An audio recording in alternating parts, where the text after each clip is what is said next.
Assalamualaikum warahmatullahi wabarakatuh. Eh, Perkenalkan, nama saya Muhammad Firozi dari kelas 04 PPKN 001. Ingin mencoba mempresentasikan PowerPoint dari mata kuliah Ilmu Kriminologi dan Kenakalan Remaja pengampu dosen yaitu Bapak Suwanto. Di sini saya mengambil tema judul yaitu tujuan ilmu kriminologi, tujuan, manfaat, dan ruang lingkup. Baik, langsung saja ya. Pengertian dari kriminologi itu sendiri yaitu uh, crime dan logos. Jadi berasal dari bahasa Latin ya, crime dan logos. Crime itu berarti kejahatan dan logos itu berarti ilmu. Dengan demikian, secara harfiah, kriminologi adalah ilmu pengetahuan tentang kejahatan atau lebih tepatnya, kriminologi mempelajari segala aspek tentang kejahatan. Kata kriminologi itu sendiri pertama kali digunakan oleh antropologi Prancis yang bernama Paul Paupenard yang meneliti dengan pendekatan antropologi fisik, bagaimana bentuk tubuh mempengaruhi seorang untuk berbuat jahat. Samping itu, kriminologi juga dapat didefinisikan sebagai studi sistematis tentang sifat, jenis, penyebab, dan pengendalian dari perilaku kejahatan, penyimpangan, kenakalan, serta pelanggaran hukum. Jadi kriminologi itu adalah ilmu sosial terapan di mana kriminologi bekerja untuk membangun pengetahuan tentang kejahatan dan pengendaliannya berdasarkan penelitian empiris. Tuh.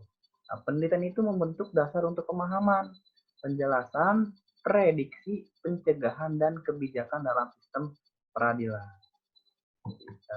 Itu mungkin pengertian secara umum ya. Ini pengertian menurut para ahli. Saya mengambil dua ahli, yaitu dari Edwin pengertian dari dua atau tiga ahli ya, empat di sini. Yang pertama pengertian menurut para ahli dari kriminologi, ilmu kriminologi itu dari Edwin H. Sutherland dan D.R. Creasy. Jadi dua tokoh tersebut mengartikan bahwa kriminologi itu adalah kumpulan pengetahuan yang meliputi delinkuensi dan kejahatan sebagai gejala sosial. Samping itu, dia juga mengartikan bahwa tindakan tertentu yang dipandang tidak disukai oleh para politisi atau political society didefinisikan sebagai kejahatan juga gitu. Nah, terdapat orang-orang yang menurut mereka yang terus-menerus melanggar dan demikian melakukan kejahatan. Maka dari itu, politisi memberikan reaksi berupa penghukuman, pembinaan, atau pencegahan. Nah, ini disebut urutan interaksi yang merupakan pokok masalah dari kriminologi menurut Edwin Sutherland dan Dr. D.R. Creasy. Nah, di samping itu, menurut Donald Taft dan Ralph England mengatakan bahwa istilah kriminologi itu dipergunakan dalam pengertian secara umum dan pengertian secara khusus. Nah, pengertian secara umumnya yaitu kriminologi adalah kajian. Jadi bukan ilmu lengkap yang memasukkan ke dalam ruang lingkupnya berbagai hal yang diperlukan untuk memahami dan mencegah kejahatan dan diperlukan untuk pengembangan hukum. Seperti itu. Nah, termasuk penghukuman atau pembinaan para anak delinquen atau para penjahat. Gitu. Terus dalam pengertian sempit apa?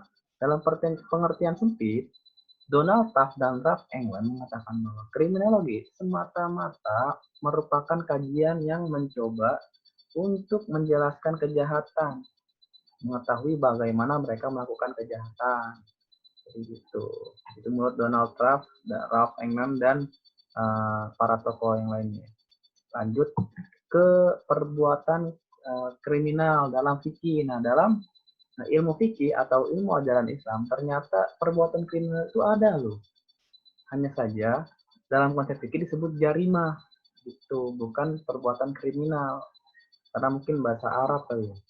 Jadi kata jarimah berasal dari bahasa Arab, itu mutajar, yang berarti perbuatan dosa atau tindak pidana. Dan menurut Al-Mawardi, jarimah didefinisikan sebagai perbuatan-perbuatan yang dilarang oleh uh, Allah Subhanahu wa taala maupun syariat ya. Dan itu menurut syara dan ditentukan hukumannya oleh Allah baik dalam bentuk sanksi-sanksi yang sudah jelas ketentuannya dalam apa namanya atau disebut hudud atau had ya maupun sanksi-sanksi yang belum jelas ketentuannya oleh Tuhan atau bisa disebut takzir itu. Terus kita sering mendengar ya mungkin ya orang-orang seperti orang-orang Muslim yang mengatakan bahwa jarima itu sering juga disamakan pengertiannya dengan istilah jinayah. Nah, secara etimologi, istilah jarima didefinisikan sebagai nama bagi perbuatan seseorang yang buruk dan apa yang diusahakannya. Terus, nah definisi ini juga sama seperti yang dikemukakan oleh Abdul Qadir Audah bahwa jarima atau jinayah adalah suatu istilah atau perbuatan yang dilarang oleh syara, baik perbuatan itu mengenai jiwa, harta maupun lainnya. Itu jadi ternyata perbuatan kriminal itu ada loh dalam fikih. Lanjut ke teori-teori kriminologi. Di sini ada yang pertama ada teori asosiasi diferensiasi. Nah, teori ini apa namanya? Ada yang mengemukakannya ternyata yaitu Satterhouse. Satterhouse ini memberikan hipotesis jika perilaku kriminal bisa dipelajari menggunakan teori asosiasi yang sering dilakukan para pelaku yang melanggar norma hukum. Itu. Nah, tidak hanya mempelajari kejahatan sesungguhnya, tetapi kriminal juga mempelajari tentang motif dan sikap dorongan yang nyaman sehingga dapat memuaskan mereka yang melakukan perbuatan antisosial. Seperti itu yang terkandung dalam teori asosiasi diferensiasi. Nah, tersambung kepada teori yang selanjutnya itu teori kontrol sosial. Nah, teori kontrol sosial ini apa namanya? Mencakup tentang landasan berpikir dari teori kontak sosial, yaitu tidak melihat individu sebagai orang yang secara tidak langsung patuh terhadap hukum, dan ternyata memang ada beberapa segi pandangan antitesis yang mana seseorang harus belajar agar tidak melakukan perilaku pidana-pidana gitu. Nah, mengingat secara naluriah manusia memang senang untuk melanggar peraturan-peraturan yang ada di dalam masyarakat, bahkan di lingkungan dipandang oleh para teoritis. Nah, secara sosial, hal ini merupakan konsekuensi yang logis ya dari sebuah keadaan tertentu dalam masyarakat. Seperti itu yang dimaksud oleh teori kontrol sosial. Lanjut, yaitu teori tegang. Nah, teori tegang itu sendiri itu berpendapat bahwa jika manusia pada dasarnya merupakan makhluk yang selalu melanggar hukum atau melanggar norma-norma serta peraturan setelah tidak tercapainya antara tujuan dengan cara mencapainya, maka demikian menurut perilaku salah satu cara untuk mencapai tujuan yaitu dengan melakukan tindakan tidak legal atau ilegal.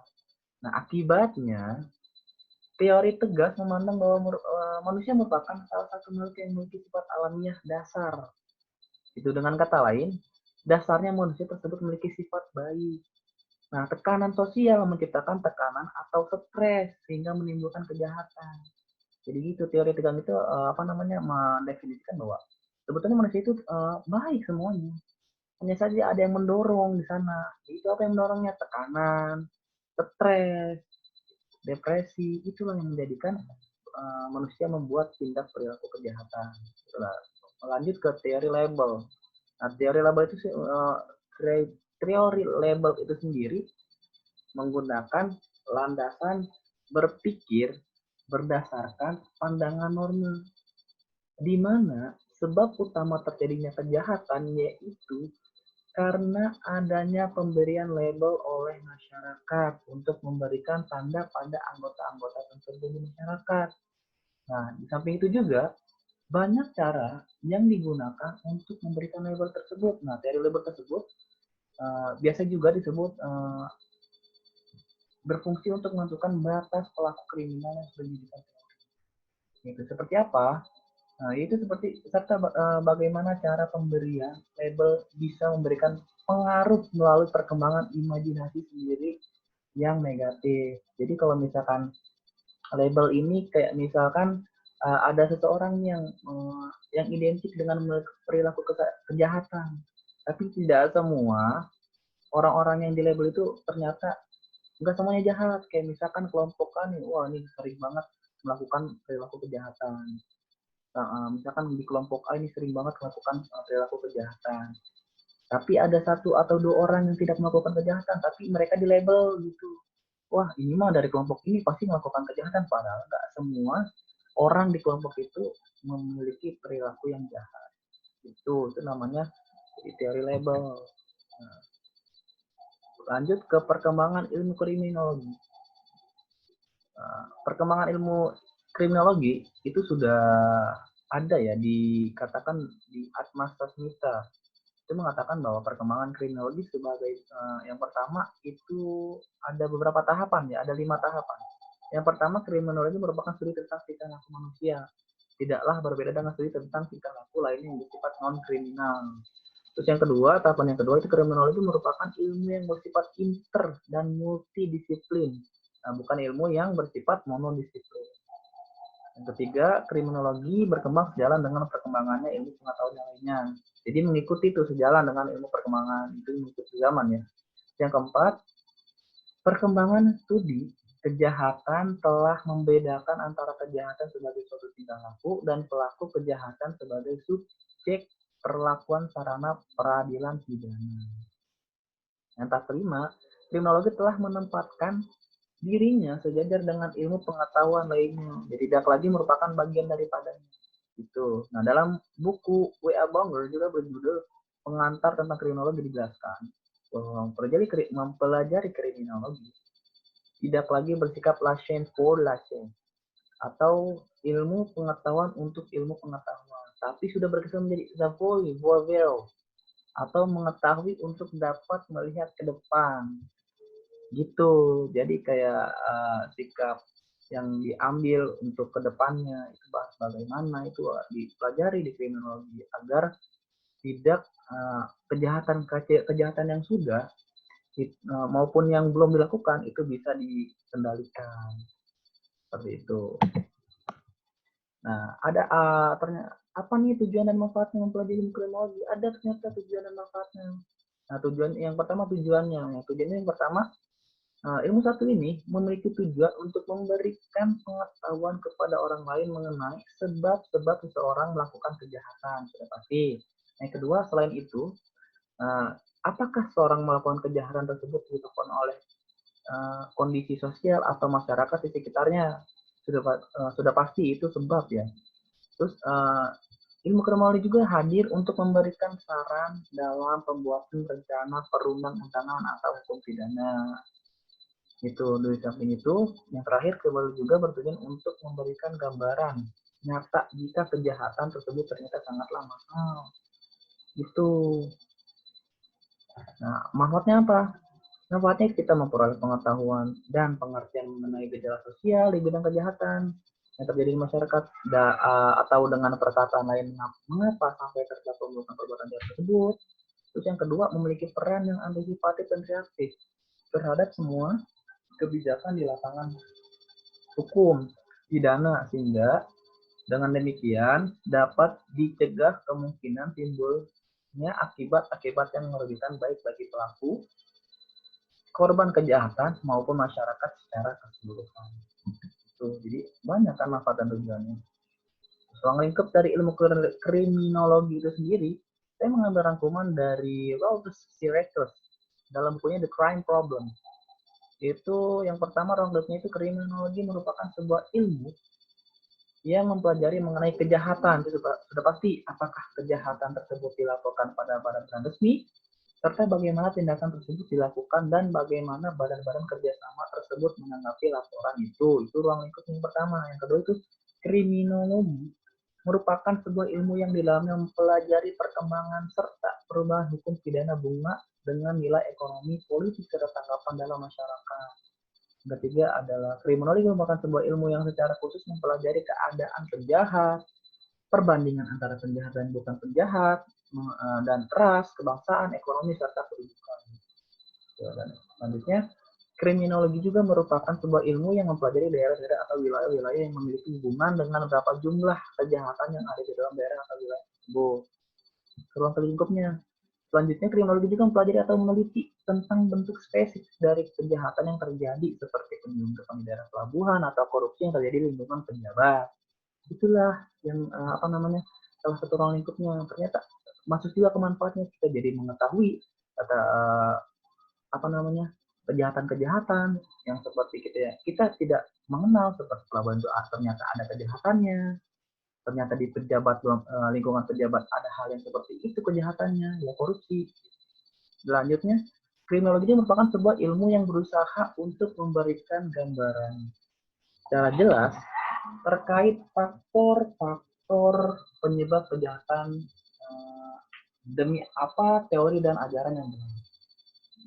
Selanjutnya, kriminologi merupakan sebuah ilmu yang mempelajari hal-hal terkait dengan kejahatan seperti alkoholisme, narkoba, perjudian, serta pelacuran. Nah, apa sih ada nggak sih hubungannya sama ilmu-ilmu lain? Ternyata ada. Hubungan kriminologi dengan ilmu lain yaitu seperti yang kita pelajari ya. Kita bakal memikirkan seperti ilmu kriminologi dengan hukum pidana itu pasti ada hubungannya. Nah, ya, seperti apa hubungannya? Nah, sekarang saya akan menjelaskan tentang ilmu pidana secara singkat ya. Jadi ilmu pidana itu kan sebuah ilmu yang secara khusus mempelajari akibat hukum yang timbul dari sebuah perbuatan tertentu. Nah, secara singkat bisa dikatakan sebagai ilmu mengenai hukumnya kejahatan. Nah, jika kita korelasikan dengan ilmu kriminologi yang di awal tadi, jadi kriminologi itu kan mempelajari tentang ilmu tentang kejahatan, itu bagaimana kejahatan itu terjadi. Nah, nyambunglah kalau misalkan itu kejahatan sudah terbukti benar, sudah bisa dibilang P21, pasti kan kita mengarah ke hukum pidana. Gitu, ada korelasinya ternyata. Nah, kedua jenis ilmu ini, hukum pidana dan ilmu kriminologi, kemudian bertemu dan akhirnya fokus untuk mempelajari kejahatan menggunakan prinsip-prinsip yang berbeda. Hal ini dikarenakan terdapat perbedaan antara objek serta tujuannya. Itu aja sih yang membedakan antara kedua ilmu hukum pidana dan ilmu kriminologi. Terus apa nih hubungannya dengan ilmu-ilmu lain seperti antropologi kriminal? Bedanya kan yaitu ilmu pengetahuan tentang manusia yang jahat atau somatis. Ilmu pengetahuan ini memberi jawaban atas pertanyaan seperti apa tanda-tanda khusus dalam tubuh seorang penjahat, gitu. Itu lebih ke antropologi kriminal. Gitu. Ini kayak subnya dari kriminologi. Ternyata berkaitan dengan ilmu lain. Seperti sosiologi kriminal, ilmu pengetahuan tentang kejahatan sebagai suatu gejala masyarakat. Artinya sosiologi kriminal ingin melihat di mana letak sebab-sebab kejahatan dalam masyarakat, atau etologi sosial. Etologi sosial itu mempelajari tentang perilaku sosial, perilaku manusia di masyarakat, termasuk memotret letak geografisnya dan suasana klimatologisnya. Lanjut ke psikologi kriminal, adalah ilmu pengetahuan tentang kejahatan dipandang dari perspektif ilmu psikologi atau ilmu jiwanya. Ya, ilmu ini menyelidiki mengenai kondisi kepribadian seorang, baik ketika sedang melakukan kejahatan maupun sebelum melakukannya. Jadi banyak kan seperti yang kita ketahui bahwa beberapa berita-berita seperti kejadian-kejadian penusukan, kejadian penganiayaan yang dilakukan oleh katanya orangnya sakit jiwa, tapi sebelum melakukannya masih sehat-sehat saja, tapi sudah melakukan kejahatan tersebut divonis dia sakit jiwa, didiagnosa dia sakit jiwa, itu kan Allah. Maka dari itu tugas dari psikologi kriminal itu menguji kejiwaan si pelaku kejahatan tersebut, gitu. Dan di samping itu ada psiko dan neuropatologi kriminal. Nah, ini pengetahuan ini yang berusaha untuk mengetahui tentang kejahatan yang mengalami sakit jiwa atau urat saraf. Itu tidak beda dengan psikologi kriminal. Itu perbedaannya di sini mungkin lebih ke dalam sarafnya, mungkin lebih ke arah medisnya kali ya. Nah, penologi, teknologi yaitu ilmu pengetahuan yang mempelajari seluk-beluk tentang penghukuman. Jadi penologi ini lebih ke nyambung lagi ke hukum pidana. Gitu. Pelanggaran ini apakah hukumannya seperti apa, atau pembinaan seperti apa nanti kalau misalkan sudah divonis penjahat gitu ya. Lanjut ke objek ilmu kriminologi. Nah, objek ilmu kriminologi sendiri secara umum bertujuan mempelajari lebih dalam mengenai tindakan kejahatan yang dilihat dari beragam aspek. Harapannya bisa mendapatkan pemahaman terkait fenomena kejahatan dengan kacamata yang lebih luas. Dengan demikian, maka kajian ilmu kriminologi itu mencakup beberapa hal berikut. Yang pertama kejahatan, yaitu perilaku yang disebut sebagai tindakan kejahatan. Itu. Nah, kejahatan memiliki kriteria jika perbuatan tersebut dipelajari dari perundang-undangan pidana, di mana tindakan kejahatan menyimpang atau menyeleweng dari norma yang berada di peraturan perundang-undangan pidana. Nah, objek selanjutnya itu penjahat, yaitu merupakan seorang yang melakukan aksi kejahatan. Pelajaran terhadap perilaku atau penjahat ini utamanya dilakukan menggunakan aliran kriminologi positif. Nah, aliran positif ini digunakan dengan tujuan untuk mendapatkan sebab akibat. Kenapa seseorang melakukan kejahatan? Nah, adapun perbedaannya terletak dalam aspek biologis, sosiokultural, dan serta psikologisnya. Nah, yang terakhir itu reaksi masyarakat terhadap tindakan kejahatan serta penjahat atau perilaku. Yaitu terkait dengan reaksi masyarakat terhadap kejahatan tersebut. Nah, hal ini bertujuan untuk mempelajari pandangan serta tanggapan masyarakat pada perbuatan-perbuatan perbuatan atau gejala yang ada di masyarakat. Nah, gejala tersebut dipandang sebagai sebuah tindakan yang merugikan atau bisa membahayakan masyarakat luas. Gitu. Jadi seperti itu ruang lingkup dari ilmu kriminologi. Tertarik bukan? Menarik kan dari ilmu kriminologi? Jika menarik, mungkin dari itu sekian dari saya. Kurang lebihnya mohon maaf. Terima kasih. Semoga bermanfaat. Assalamualaikum. Jangan lupa di subscribe, like, komen untuk pertanyaan. Mana?